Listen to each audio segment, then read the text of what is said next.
Hai semua, kali ini kita akan mempelajari mengenai kelas dan objek di JavaScript. Kita akan membuat sebuah website yang memiliki inputan oleh pengguna. Misalnya di sini ada katalog. Kita bisa memasukkan teks keyword apapun di katalog ini. Kemudian secara otomatis semua tampilan list yang ada di bawah atau kita sebut card itu akan menyesuaikan dengan keyword yang kita masukkan berdasarkan title-nya. Nah, mari kita mulai untuk membuat projectnya. Misalnya di sini kita membuat sebuah folder, misalnya class and object. Pada folder direktori kerja kita, misalnya di sini adalah folder AHA, karena saya Arwin Halim, gitu kan. Nah, kita buat sebuah dokumen file HTML-nya. Nah, di dokumen file HTML ini kita akan mengadopsi Bootstrap, sebuah CSS framework yang nanti akan mempermudah kita untuk mendesain tampilan dari sebuah website. Nah, web yang akan kita bangun di sini kita akan menggunakan langsung dari Bootstrap. Kita akan nanti mengimportkan sebuah link CSS yang secara online itu akan mengambilnya dari internet. Nah, pastikan kita menuliskan dengan lengkap supaya nanti Bootstrap-nya bisa berjalan dengan baik. Berikutnya adalah kita akan masukkan dokumen HTML. Kita akan mulai melakukan desain HTML di sini. Tentu saja kalau kita mengetikkan satu persatu ini cukup panjang ya. Oleh karena itu, misalnya ini sudah ada. Nah gitu ya. Anda bisa melihat rinciannya itu langsung pada modul praktikum kita. Nah, di sini ada main yang menggunakan kelas container pada Bootstrap. Kemudian ada gambar. Di sini gambarnya kita menggunakan gambar langsung dari internet juga. Jadi ketika kita menjalankan ini, kita harus punya internet ya, supaya gambarnya bisa muncul dan kita bisa menggunakan Bootstrap secara online. Kemudian di sini ada desainnya, ada cool 12. Oke, kemudian di dalamnya itu ada inputan, kemudian ada, nah ini penting nih, ada filter gitu ya. Nah di sini filternya kita harus sesuaikan ID-nya dengan for-nya. Oke, di sini kita akan filter berdasarkan title, berdasarkan judul. Kemudian berikutnya itu ada book. Nah, perhatikan di sini setiap kelas book-nya itu ada isinya ya. Oke, ada title-nya. Oke. Nah, ada cut, di dalamnya ada title, ada author, ada publisher, kemudian terakhir itu adalah year. Jadi kita di sini membuat sebuah tampilan, oke, yang memiliki standar yang sama. Semuanya punya title, year, publisher, author, gitu ya. Jadi dengan menggunakan kelas-kelas ini dimungkinkan nanti untuk bisa mengolahnya dengan menggunakan JavaScript. Nah, di sini kalau kita perhatikan totalnya itu lebih kurang ada 8 ya. Ada 8 title, author, publisher, dan semuanya memiliki kelas yang sama. Oke, nah kalau kita sudah berhasil mendesainnya, mari kita lihat tampilannya gitu ya. Nah, misalnya ada tampilan yang sudah berhasil kita rancang dengan menggunakan HTML dan CSS Bootstrap-nya. Namun, ketika kita mengetikkan apapun di sini, di dalam inputannya, itu belum mampu untuk menampilkan hasil filternya secara otomatis untuk setiap card yang ada di bawahnya. Oke, hal ini karena kita belum menambahkan interaktivitas JavaScript di dalamnya. Oleh karena itu, masih pada folder class and object yang telah kita buat di direktori kerja, kita tambahkan sebuah file JS. Misalnya di sini index.js. Mari kita tambahkan script index.js ini pada HTML kita, supaya nanti interaktivitasnya bisa kita tambahkan di file index.js ini. Nah, hal yang pertama yang harus kita perhatikan adalah kita akan mencoba, kita akan mencoba untuk menjalankan JavaScript-nya dan mengambil data-data yang ada pada desain HTML kita ini.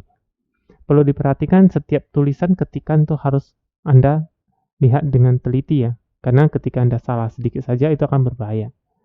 Nah, pertama mari kita buat dulu kelasnya. Nah, di sini kita akan, karena kita mempelajari kelas dan objek, kita bisa membuat kelas untuk bisa menyelesaikan permasalahan ini. Kelas di sini itu adalah kelas search. Di mana ketika kita search tentu saja harus ada data yang akan kita cari. Nah, kumpulan data itu kita simpan pada this.data. Nah, kemudian kita akan cari berdasarkan satu kriteria. Misalnya di sini adalah berdasarkan judul. Kita buat method byTitle yang menerima keyword. Nah, kemudian keyword itu dapat dari mana? Keyword itu tentu saja berasal dari inputan. Mari kita pakai query selector di sini. Oke. Nah, kita akan mengambil data dari inputan. Nah, kita lihat kembali ke desain. Nah, seluruh inputan itu tersimpan pada ID keyword. Oke. Nah, kita copy keywordnya di sini, kita masukkan ke dalam query selector. Ingat tanpa pagar karena kita pakai ID. Oke. Yang berarti apa? Semua yang diketikkan oleh user pada text box tersebut itu sudah bisa kita ambil dengan menggunakan query selector ini. Kemudian keyword itu kita akan trigger, kita akan tambahkan sebuah event. Event yang memungkinkan untuk bisa dijalankan ketika si user mengetikkan sesuatu. Nah, di sini kita menggunakan misalnya key up. Ketika key kita up gitu ya, maka otomatis akan menjalankan sebuah fungsi. Nah, di sini fungsinya kita awalnya kosong gitu kan, kita belum buat. Misalnya kita do something gitu ya, after key up dan gitu ya. Jadi ketika kita menekan sesuatu, maka nanti akan kita jalankan event listener ini. Nah, supaya mempermudah penulisan, kita bisa memindahkan keluar gitu ya. Nah, sebelumnya di sini kita buat nama fungsi baru, namanya search juga, yang nanti akan memindahkan semua fungsi yang after key up ini. Dan sekarang kita ganti namanya di sini menjadi tinggal search doang. Artinya dia akan manggil fungsi search yang ada di atas itu. Jadi penulisannya berbeda tapi isiannya sama. Nah, gitu ya. Ini adalah cara yang lebih mudah untuk dipahami dan dibaca. Nah, di sini kita akan mengambil seluruh buku yang ada di HTML kita dulu. Nah, kita bisa menggunakan query selector all karena kita ingin mengambil lebih dari satu. Di sini kita akan melihat kembali ya desain kita. Setiap buku kita simpan pada kelas book ya. Jadi semuanya ada kelas booknya. Nah, cut itu semua ada di kelas booknya sehingga kita harus nanti mengambil seluruh data yang ada di kelas book. Nah, karena kelas kita pakai titik. Book gitu ya. Nah, setelah itu apa? Nanti kita sudah memiliki buku-buku yang nanti akan kita proses. Nah, oleh karena itu kita akan masukkan ini ke dalam sebuah objek yang namanya search juga, yang merupakan bagian dari kelas search, gitu ya. Dimana di sana kita masukkan books-nya. Kemudian kita minta untuk lakukan pencarian berdasarkan title, kemudian kita masukkan keyword-nya. Kita ambil keyword-nya menggunakan titik value ya. Artinya apapun yang kita ketikkan nanti value-nya dapat, kemudian kita lempar ke objek search untuk bisa dicari title-nya. Untuk memastikan ini berjalan, kita mungkin misalnya tampilkan dalam console log dulu. Memastikan bahwa kita sudah berhasil untuk mengambil seluruh keyword yang telah diketikkan oleh pengguna. Nah itu dia. Mari kita lihat. Mungkin kita harus inspect elemen terlebih dahulu. Kita lihat di bagian console. Misalnya kita ketikkan sesuatu, misalnya kelas, gitu ya. Nah, kelihatan ya di dalam konsol itu muncul ya. Muncul apa yang pun yang kita ketikkan, gitu ya. Nah, inilah yang artinya akan kita proses. Apakah ada title di books tadi yang di bagian bawah itu judul bukunya, ada yang di depannya itu enggak? Nah kita sekarang akan mencoba untuk merincikan proses untuk melakukan filtering data yang ada di cut yang ada di bawahnya. Berdasarkan keyword yang telah kita masukkan. Nah, langkah pertama adalah kita akan looping ya. Kita akan looping untuk seluruh data. Ya di sini data sudah tersimpan pada this titik data. Kita pakai this titik data titik length, artinya kita ambil seluruh datanya. Dan data itu tentu saja adalah data buku gitu ya. Nah, di sini karena kita pakai form, maka kita sudah dapat satu persatu bukunya. Nah, langkah berikutnya adalah kita akan mencoba untuk mengambil gitu ya. Nah, misalnya di sini judulnya saja gitu ya. Di mana buku itu tadi di dalam ada banyak ya. Ada judul, ada author, ada publisher. Nah, di sini kita hanya ambil judul aja, title, dan itu ada di kelas title. Maka di sini kita query selector title dan kita hanya ambil text-nya doang, inner text.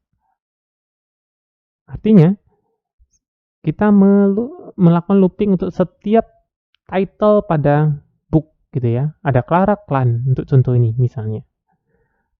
Nah title-nya udah dapat. Nah langkah berikutnya adalah kita akan melakukan pengecekan. Oke, apakah sama nggak antara si title dengan keywordnya, gitu ya. Nah, jika sama, mungkin kita akan eksekusi. Kalau tidak sama, gimana gitu. Nah, untuk bisa mengecek ini equal atau tidak, kita bisa membuat sebuah fungsi lagi. Misalnya kita buat sebuah fungsi method, saya sebut method ya, karena di kelas itu namanya method, sebuah method namanya equal. Oke, dia pakai 2 masukan gitu ya. Oke, kita akan return. Nah, di sini karena teksnya bisa huruf besar, huruf kecil, kita coba kecilkan dulu semuanya pakai fungsi to lowercase. Kemudian kita pakai fungsi index of untuk melakukan pencarian ya. Oke, di keyword kita juga to lowercase. Oke, memastikan semua huruf kecil. Nah, jika index of-nya itu sama dengan min 1, artinya tidak ditemukan. Oke, jika bukan min 1, ditemukan. Gitu ya. Nah, di sini kita pakai equal. Nah, kalau kita sudah buat, kita tinggal panggil pakai this titik equal karena pada kelas itu sendiri, makanya kita harus pakai this. Oke, antara apa equalnya? Title dan keyword. Nah, jika sama, apa yang dilakukan? Dan jika tidak sama, apa yang dilakukan? Nah, kita bisa update stylenya dengan mengupdate CSS-nya yaitu display. Jika tidak sama, karena di atas itu sama dan min 1 artinya tidak sama ya. Jika tidak sama, maka displaynya none. Jika tidak, displaynya nggak ada. Displaynya string kosong, artinya apa? Ada, tampil, block, gitu loh. Oke, nah kalau kita sudah buat sampai seperti ini, oke, dan title itu sudah dipanggil juga di bagian bawah, oke, ketika kita men-trigger key up, gitu ya. Oke, nah maka kita sebenarnya sudah berhasil menyelesaikan task ini, dan kita bisa mencobanya. Oke, misalnya what, kelihatan ya? Animus, kelihatan ya? Nah, kemudian apalagi misalnya night, misalnya, oke, berhasil ya. Nah, kemudian club, bisa ya. Klasik, bisa ya. Oke, artinya kita sudah berhasil untuk menyelesaikan task kita. Oke, nah perhatikan baik-baik, hati-hati. Oke, dalam pengetikannya. Oke, terima kasih. Sampai jumpa di video berikutnya.